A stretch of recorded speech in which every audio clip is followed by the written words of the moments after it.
Esto es una videolectura, la pueden dejar de fondo mientras realizan otras actividades. Esto es Dinastía Uni, un relato original, episodio 9, muchos cambios, segunda parte. Hikari tomó una bandeja de la cocina, la llenó con pan, sopa y té, la decoró con un florero con una sola flor y la llevó al cuarto de su hijo. Tuvo que jugársela un poco para tocar la puerta sin soltarla. ¿Kaoru, puedo pasar? Sí, madre, fue la respuesta apagada desde el interior.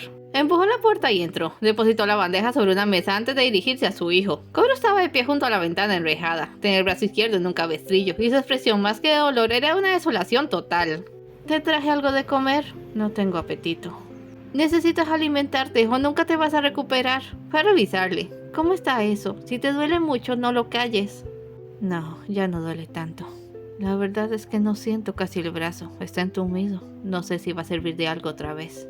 ¿Puedo traerte algo más? ¿Te cambio el vendaje? ¿Podrías? Sí, lo que sea. Estas rejas, ¿puedes hacer que las quiten? No soporto sentirme encerrado. Sí, claro, se lo diré a tu padre. Por favor, trata de comer. Se sentó y tomó un bocado solo para contentarla y que le dejara solo otra vez. Ella salió y encontró en el pasillo a Hakai, con aspecto de quien lleva media hora dando vueltas por un sitio sin atreverse a avanzar. Hace un par de semanas desde su cumpleaños, y el terrible accidente en que lastimara a su hermano. No lograba perdonarse. ¿Cómo está? Hakai, no tienes que estarle rondando así. Ve y habla con él. No, eso ya lo intenté. Bajó la mirada. Me teme, lo veo en sus ojos. Mamá, aún no puedo creer que le hiciera daño. No, cariño, tienes que dejar de culparte. Lo abrazó. No era tu intención, y no es que Kaoru te tenga miedo, pero ya lo conoces. Necesita espacio y tiempo. Ya vas a ver cómo todo se arreglará. Me siento terrible. Mira, ven conmigo. Kaoru quiere que le quitemos las rejas a su ventana. Si convencemos a papá, puedes quitarlas tú mismo. En el momento en que Hikari salió, Kaoru se levantó y apoyó la oreja en la puerta. Lo escuchó todo y después regresó junto a la ventana.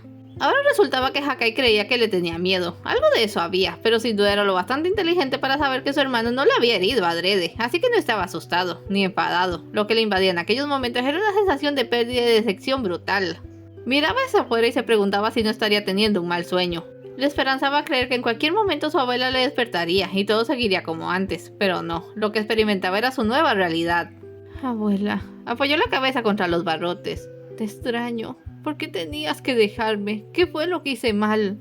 No lo entendía y eso le frustraba. Estaba frustrado y eso le enloquecía. En ese estado su percepción se acrecentaba y llegaba a ver fuerzas que ni Shizen había sabido explicar. Su mano se aferró a la reja, deseando tener la fuerza de Hakai para arrancarle de su sitio y escapar. Pero se veía, ¿a dónde iría si su abuela no le quería más? No, mentira, luchaba por no llorar. Ella me ama, ella no me abandonó. No pudo ser así. Teníamos tantos planes. Entonces se acordó, sus planes. Le había prometido convertirse en un mercader. Le había dicho que viajarían juntos por lo ancho y largo de la tierra. Una esperanza había allí, porque si no tenía dónde ir, al menos podría ir a todas partes. Solo tenía 12 años. Si se esforzaba para cuando fuera mayor como su hermano, podría partir. Nadie lo detendría. Algo que decía su padre era que trabajando el tiempo se iba volando, y si así estaban las cosas, tendría que trabajar como un endemoniado para aguantarse en aquella casa cerrada 7 años. Pero primero lo primero. Debo arreglar este brazo. Por primera vez en días salió de su cuarto para buscar tinta y papel. Cuando Hakai llegó a quitarle las rejas de la ventana, se le encontró regresando por el pasillo y se asustó. ¡Kaoru! ¿Qué haces afuera? Necesitaba unas cosas. Le miró de frente esta vez. ¿Vas a quitarlas? ¿Qué cosas? Las rejas. Sonrió, recuperando su actitud de lógica superioridad. De verdad, hermano. Concéntrate en algo más que el presente o siempre te perderás. Tengo ocupada la mano. ¿Me abres la puerta, por favor? Claro, pasa. Entró tras él. Si quieres puedo regresar y hacer eso luego, para no molestarte. Me molestaría muchísimo más pasar otro minuto viendo esas rejas. Se sentó y mientras Hakai desmontaba la reja se dedicó a dibujar. Al menos eso fue lo que su hermano contó a sus padres durante la cena. Incapaz de saber si aquella súbita mejoría era algo bueno o algo malo, Hikari iba a llevarle de cenar. Cuando Kaoru entró en la sala, saludó con cortesía y se sentó junto a su madre. Llevaba un rollo de papel, pero lo dejó a un lado y cenó con ellos. Hasta participó de la charla. Tadashi no le quitaba la vista de encima. ¿Sería que trataba de acoplarse? Quizás le había juzgado muy pronto. Quizás su abuela no lo había echado a perder por completo. Padre, quisiera pedirte algo. ¿Sí? Le pasó la hoja de papel. Diseñé esto. Es para mi brazo. Creo que si lo ejercito puedo recuperar antes la movilidad. Solo no sé cómo armarlo y pensé que tú me ayudarías. En el papel se apreciaba el modelo de una máquina de pesas con una polea. Bastante preciso en realidad. Kaoru podría no saber de mecánica, pero era un experto sumando 2 y 2, y eso en ocasiones bastaba para solventar la mayoría de los problemas. Tadashi tuvo que reconocer que era una buena idea, con muchas aplicaciones. Hakaizo presionó el acto para construir el artefacto e instalarlo en su habitación. Aquel fue el comienzo de todo. Koro adormeció sus sentidos y se enfocó en una meta que consumiera hasta el último segundo de su tiempo. Se encontró a sí mismo dejando entonces los ropajes con los que siempre vestía por telas comunes. Se bajó la trenza, aunque se negaba rotundamente a cortarla. Se amarró la lengua, y aunque cada fibra de su silueta estaba, se entrenó para sonreír y ser amable incluso con Lady Chen. Se gastó los primeros meses dibujando, haciendo esquemas y ejercitando su brazo, hasta que por fin un día se animó a hablar con su padre y le confesó su deseo de convertirse en mercader. ¿Mercader? ¿Quieres decir de esos que venden y compran cosas? Exactamente. Frente a él le convenía ser tolerante. Quiero viajar por el mundo y amasar mi propia fortuna. Sé que soy muy joven, por eso te lo digo desde ahora, para que me ayudes a prepararme.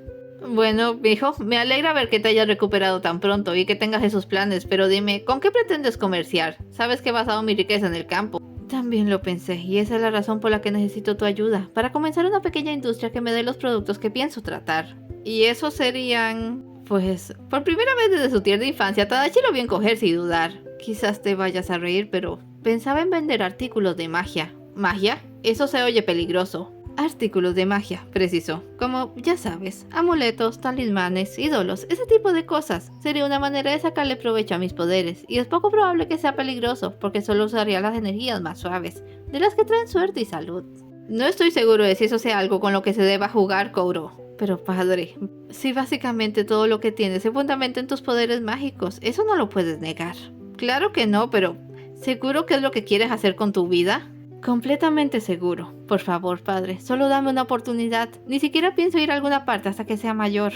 También era la primera vez que le pedía algo, y para Tadashi sería la primera vez que tomara una decisión tratando deliberadamente de ir en contra de su destino. Si Koro se convertía en mercader, eso podía generar un cambio, y la visión que tanto terror le causara no tendría por qué ocurrir. Con su permiso dado, Koro tuvo todas las puertas abiertas, y su primera acción fue convertir la original planta de perfumes, dejada de lado cuando las fábricas se trasladaron, en su laboratorio personal.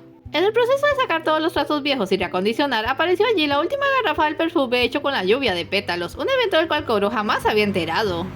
Al abrirlo lo encontró lleno de un líquido dorado. Su aroma le trajo un sinnúmero de recuerdos de su abuela, que desembocaron en una crisis de llanto y un absurdo intento por regresar con ella, que solo le perdonaron por entender que no estaba en sus cabales. Cuando le explicaron que se suponía que aquel líquido debía ser blanco y le explicaron su origen, se lo guardó para estudiarlo. Con el tiempo descubriría que aquella fragancia se había fermentado con los años, que para cada quien olía diferente y que sacaba a relucir el amor más profundo en cualquiera, no necesariamente vinculado al romance. Sin embargo, seguía sufriendo. El trabajo no bastaba para contener su pena. Por el contrario, el estrés minaba su salud. Curiosamente fue Hikari, aquella madre a quien tan poco afecto prestaba, quien encontró la solución regalándole un caballete y pinturas. Koro descubrió no solo que poseía un asombroso talento, sino que pintando podía desahogar en parte sus sentimientos. Sus pinturas llenas de las imágenes de un mundo fabuloso que solo él podía ver impresionaron a todos y le dieron el alivio necesario para seguir adelante sin enloquecer. Durante la siguiente semana recibió un surtido embarque de figurillas, amuletos y objetos varios. Como no dejaba a nadie entrar a su laboratorio, no se le veía la mayor parte del tiempo, y cuando así, andaba por las nubes, siempre con algo para anotar y un frasco bajo el brazo. Rompiendo lo primero que le prometiera a su abuela, se había puesto a atrapar y envasar energías otra vez. Pasaban tantas cosas raras a su alrededor que optó por mudarse al laboratorio. Así los residuos de sus experimentos no tendrían que afectar a nadie. Tadashi recordaría luego aquella época como los años en que estuvo más y menos cerca de su hijo. Más porque Koro le importunaba cada rato para pedirle que le avivara alguna semilla o planta, además de hacerle todo tipo de preguntas sobre sus poderes, que en ocasiones no lograba contestar, menos porque hasta allí se quedaba todo. El chico no estaba interesado en formar lazos. Me preocupa lo solo que está, le dijo Hikari a su marido una noche, en la cama. Es su carácter. Hakai ha trabajado toda su vida en contacto con la gente. Es popular. A Koro le incomodan las multitudes.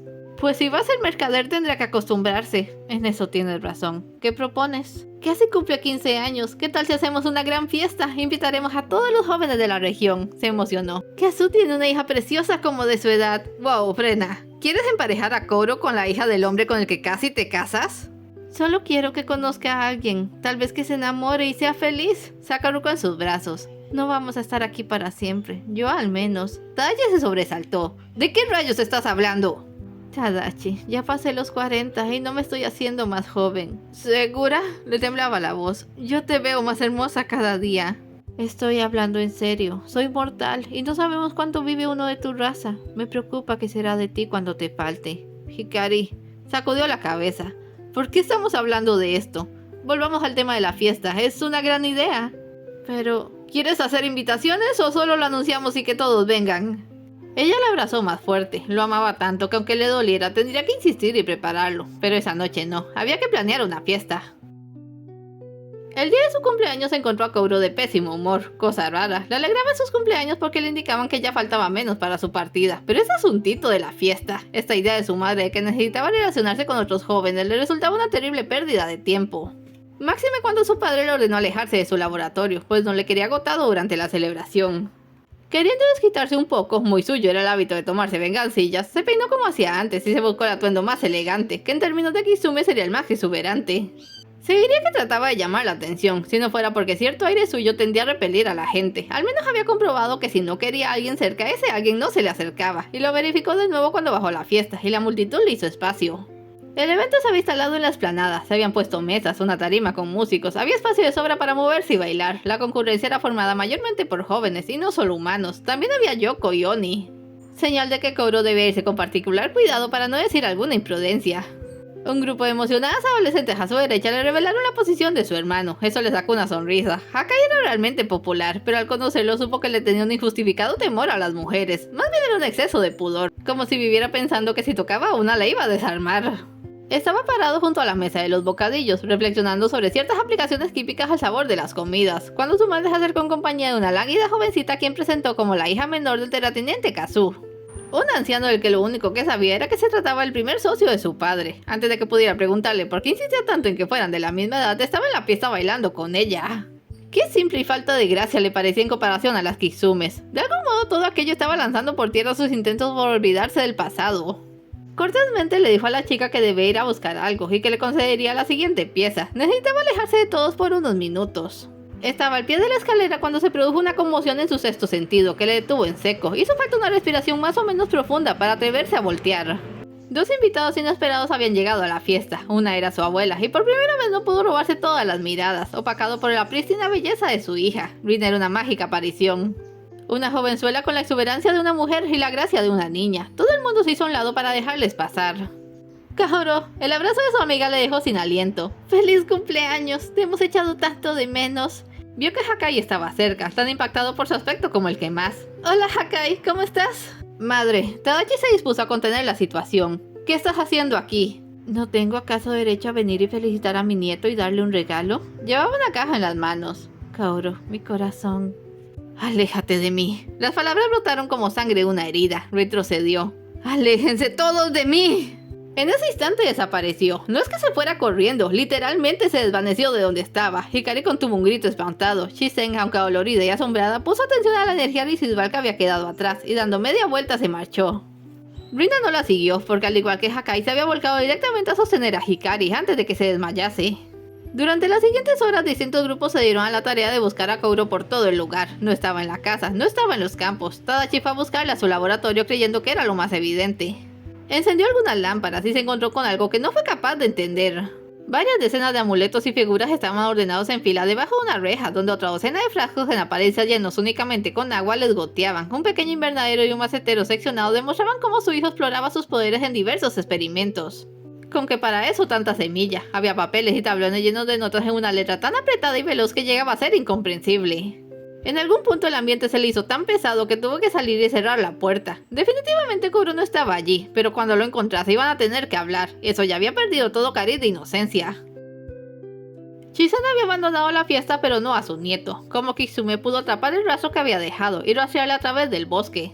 Supo que estaba cerca al ver el paraje cubierto con una impropia niebla de verano, y tras andar otro poco lo escuchó, un llanto sordo y apagado. Kaoru estaba sentado al pie de un árbol, abrazándose las rodillas. Aquí está, cielo. Vete. Entiendo que estés enfadado conmigo, Kaoru, pero yo no quería irme. A tu padre le preocupaba que estuviera siendo una mala influencia para ti. No estoy enfadado. No podía ni mirarle. Entiéndelo, me la he pasado luchando para no recordarte, por ignorar el pasado. ¿Y por qué razón has hecho eso? Porque me duele aquí. Se tocó el pecho. No quiero sentir este dolor. Mi niño, eso siempre te ha sido un problema. Eres tan sensible. Se hincó frente a él. ¿Me odias, Kaoru? ¿De verdad ya no me quieres? Abuela, Abuela, se rindió por completo y terminó llorando en su regazo. No quererte. Te amo, abuela. Por eso me duele tanto. Por eso quería olvidar. Ya, aquí estoy. ¿Cómo? ¿Cómo sé que no me dejarás otra vez? Porque nunca te he abandonado en realidad. Tomó su rostro entre sus manos. Mi corazón, no le temas a tus emociones. No las reniegues ni te las escondas. La vida en realidad es tan corta. Tienes que tratar de ser feliz. Te lo suplico, no te vayas. Te necesito. No me iré. Lo estrechó entre sus brazos. Por ti me quedaré. Pero cuéntame algo. ¿Cómo hiciste eso? ¿Qué cosa? Estar allí y luego acá. Le diste un susto tremendo a tu madre. Se lo explicó en el camino de regreso. Había desarrollado una técnica de teletransportación, pero como su izquierdo no funcionaba bien, hacia todas las posiciones con una sola mano. Difícil más no imposible. Ella le felicitó y le dio su regalo, una elegante chaqueta que quería que usara cuando saliera en su primer viaje como mercader. Sí, estaba enterada. En realidad nunca le había abandonado. Le vigilaba a la distancia y ahora lo haría más de cerca. Cuando volvieran le revelaría a Tadashi que finalmente aceptaría su ofrecimiento. Ella y Rina se quedarían a vivir allí. Es todo por hoy, no se vayan sin dejar un like y un comentario, y nos vemos en el siguiente episodio.